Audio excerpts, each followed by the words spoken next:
اعوذ باللہ من الشیطان الرجیم بسم اللہ الرحمن الرحیم۔ السلام علیکم تمام ناظرین کو خوش آمدید کہتے ہیں اپنی یوٹیوب چینل وظائف اور اسلام پہ۔ ناظرین، آج کا واقعہ ایک بہت ہی خوبصورت ترین واقعہ ہے کہ بصرہ کے قریب ایک انتہائی گنہگار آدمی رہتا تھا۔ جب وہ مر گیا تو اس کے جنازے کو اٹھانا تو بہت دور کی بات ہے، کسی نے ہاتھ لگانا بھی گوارا نہ کیا۔ ایسی حالت میں اس کی بیوی نے کرائے کے مزدور لیے وہ جنازہ اٹھوا کر قبرستان لے گئی۔ قبرستان کے قریب پہاڑوں میں ایک زاہد رہتا تھا جس کی عبادت کا بہت شعرا تھا۔ جنازہ رکھنے سے پہلے وہ جنازہ پڑھنے کا منتظر تھا۔ جب اس زاہد کے جنازہ پڑھنے کی خبر پہنچی تو لوگ جوک و در جوک جمع ہونا شروع ہو گئے۔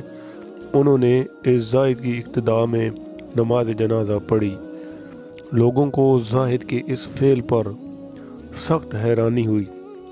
انہوں نے نماز جنازہ کے بارے اس سے سوال کیا تو اس نے بتایا کہ مجھے خواب میں یہ حکم ملا، فلاں جگہ جاؤ، وہاں جنازہ آ رہا ہے، اس کے ساتھ صرف ایک عورت ہے جس کا جنازہ وہ مغفور ہے۔ اس جملے پر لوگوں کی حیرانی میں مزید اضافہ ہوا۔ عورت سے اس کے حالات معلوم کرنے پر پتہ چلا کہ درست ہے کہ یہ شرابی تھا اور شراب خانے میں ساری عمر گزاری، مگر اس میں ایک صفت تھی کہ صبح جب یہ مدہوش نہ ہوتا تو باوضو نماز فجر ادا کرتا تھا۔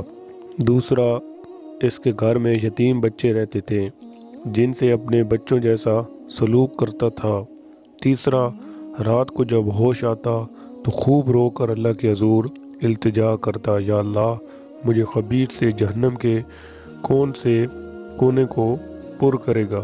جب یہ راز کھل گیا تو زاہد روانہ ہو گیا۔